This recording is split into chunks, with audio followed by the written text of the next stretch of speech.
Construction equipment की दुनिया में टाटा हिताची एक बहुत ही बड़ा नाम रहा है और आज मेरे साथ है mister Siddharth Chaturvedi, general manager of marketing. Thank you so much sir हमारे चैनल पर हमारे साथ जुड़ने के लिए। सर मेरा पहला सवाल ये रहेगा, टाटा हिताची के कंस्ट्रक्शन इक्विपमेंट कैसे अलग बनाते हैं बाकी इक्विपमेंट से? तो देखिए ऐसा है कि हमारे कंस्ट्रक्शन इक्विपमेंट, पहली बात हमारी जो लीनेज है, हम कंस्ट्रक्शन इक्विपमेंट 1961 से बना रहे हैं भारत में,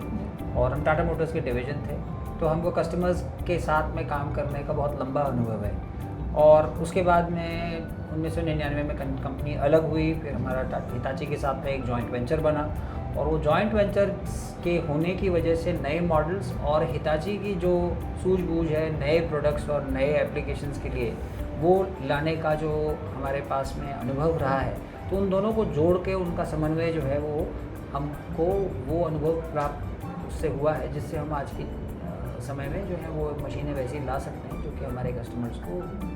जिनकी ज़रूरत पड़ती है। भारत में कंस्ट्रक्शन इक्विपमेंट को लेकर क्या मांग है और किस तरीके की इक्विपमेंट्स की हाई डिमांड है? देखिए, कंस्ट्रक्शन इक्विपमेंट में सबसे पहला रिक्वायरमेंट कस्टमर का रहता है कि काम मशीन क्या कर पाती है,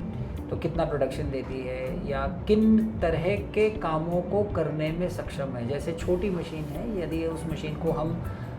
किसी बिल्डिंग के अंदर ले जा सकते हैं, उसके बेसमेंट में ले जा सकते हैं, या चौथे माले पर ले जाके वहाँ पे डेमोलिशन का काम कर सकते हैं कि नहीं कर सकते हैं, तो या तो इस तरह का जो है वो रिक्वायरमेंट रहता है कस्टमर का, या कस्टमर का रिक्वायरमेंट रहता है कि खदान में काम कर रही है या कोयले की खदान में काम कर रही है, तो भाई कितने टन माल कितने घंटे में लोड किया। अब काम कर रही है तो मशीन डीजल खाती है, तो दूसरा काम ये रहता है कस्टमर्स हमेशा ये देखते हैं कि मशीन डीजल कितना खाती हैं घंटे पर, या पर टन मटेरियल लोड करने पर कितना का डीजल खाती हैं। वैसे ही ट्रेंड है, जिस तरह के ट्रेंड आप ऑटोमोटिव सेगमेंट में देखते हैं, तो कमर्शियल व्हीकल्स में ख़ास तौर पर, और कुछ चीज़ें वैसी भी आ रही हैं जो कि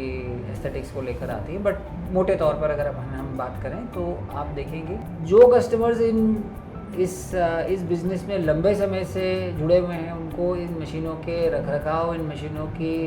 आयु के बारे में बहुत अच्छा ज्ञान रहता है। तो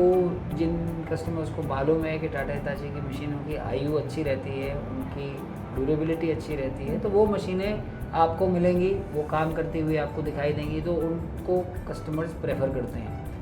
अब ले ली गई मशीन, तो मशीन जब पुरानी हो गई तो मशीन बेची जाएगी, तो जब बेची जाएगी मशीन तो उसकी रीसेल वैल्यू की बात आ जाएगी। तो ये 3-4 बड़े मुद्दे हैं जिसके ऊपर कस्टमर्स मशीन खरीदते हैं और ख़रीदने का सारा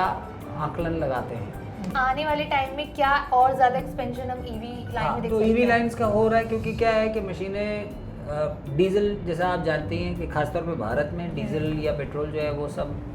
उसका आयात किया जाता है बाहर से,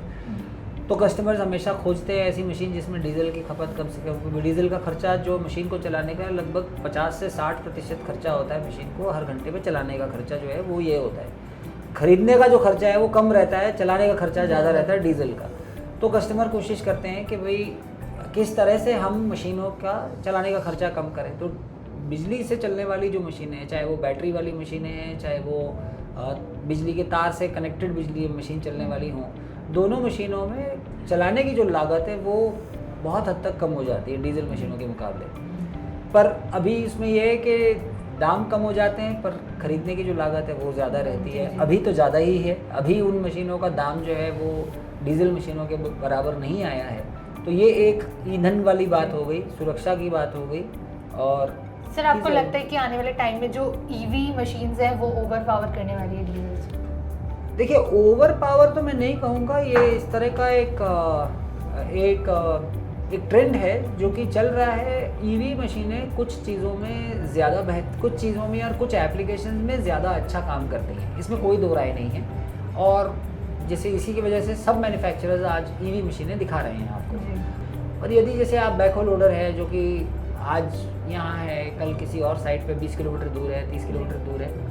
उनमें उस लागत पे ऐसा नहीं है कि टेक्नोलॉजी अवेलेबल नहीं है, टेक्नोलॉजी उपलब्ध है, पर क्या है कि उस लागत पे मशीन लाकर और उसको डीजल मशीन से बदलना अभी संभव नहीं है। अभी के हिसाब में, अभी के संदर्भ में ये संभव नहीं है। आगे आने वाले समय में तो टेक्नोलॉजी का विकास हो रहा है, हो सकता है आगे आने वाले समय में उसका भी परिवर्तन हो जाए, तो कहा नहीं जा सकता। लोगों के बीच टाटा हिताची का कौन सा इक्विपमेंट है जो अब तक सबसे ज़्यादा फेवरेट लोगों को लगता तो है? EX सीरीज़ के EX 210 200 ये बहुत सालों से कस्टमर्स के जो हैं वो फेवरेट मशीन्स रहे हैं। और उन्होंने ये फेवरेट ये मशीन्स इसलिए बने हैं क्योंकि हमारी जो मशीनें हैं उनका एक तो जो लागत है तो है ही है ख़रीदने की, उसके बाद में फ्यूल कंजम्पशन हमारी हर मशीनों जो EX सीरीज़ की जो मशीन है उनके फ्यूल कंजम्पशन जो है वो आपको फ्यूल एफिशिएंसी बहुत अच्छी मिलती है। और तीसरा ये है क्योंकि ये मशीनें इतनी बाज़ार में हैं, कुछ 1,20,000 से ज़्यादा एक्सकवेटर इस समय भारत में काम कर रहे हैं टाटा हिताची के, उसमें से अधिकतर जो हैं वो EX सीरीज़ की मशीन्स हैं। और 1 लाख मशीनें होने की वजह से इन मशीनों की जो रीसेल वैल्यू है वो बहुत बढ़िया है, तो कस्टमर्स जो हैं वो इन मशीनों को बहुत पसंद करते हैं। सबसे लंबा रहने वाला जॉइंट वेंचर भारत में किसी जापानी और भारतीय कंपनी के बीच में, 2 बड़े नाम टाटा मोटर्स और हिताची कंस्ट्रक्शन मशीनरी जापान के बीच में एक जॉइंट वेंचर है। और इस एक्सकॉन में ख़ास तौर पर हमारी जो परंपरा है, जो हमारी लीगेसी है, उसको हम जो है वो सभी ग्राहकों के सामने और अपने सभी जो स्टेक होल्डर्स हैं उनके सामने रख रहे हैं। और वो एक हमारी जो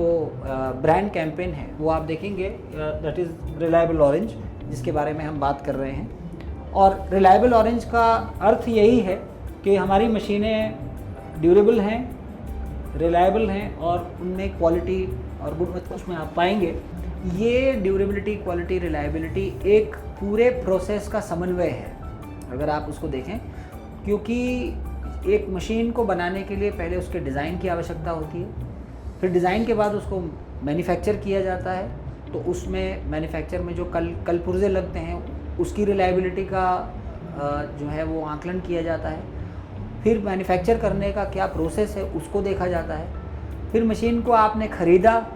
तो आप मशीन को किस तरह से सर्विस करते हैं, उसका रखरखाव कैसा करते हैं, फिर वो मशीन हमारे डीलर्स के पास जाती है, वो उसकी सर्विसिंग का सपोर्ट आपको कैसा प्रोवाइड करते हैं। तो इसमें मशीनें, लोग और प्रोसेस तीनों का समन्वय देखने को आपको मिलता है। तो इस पूरी सोच को हमने इस बार अपनी इस कैंपेन रिलायबल ऑरेंज के थ्रू आप तक पहुंचाने की कोशिश की है कि जो आपने हमारे ऊपर जो भरोसा जो जताया है इतने 6 दशकों से, वो भरोसा इस कैंपेन के अंदर इस जो है वो समाया हुआ है कि आप लोगों ने जो भरोसा हम पे जताया है वो हमारे इन सब चीज़ों का एक समन्वय है।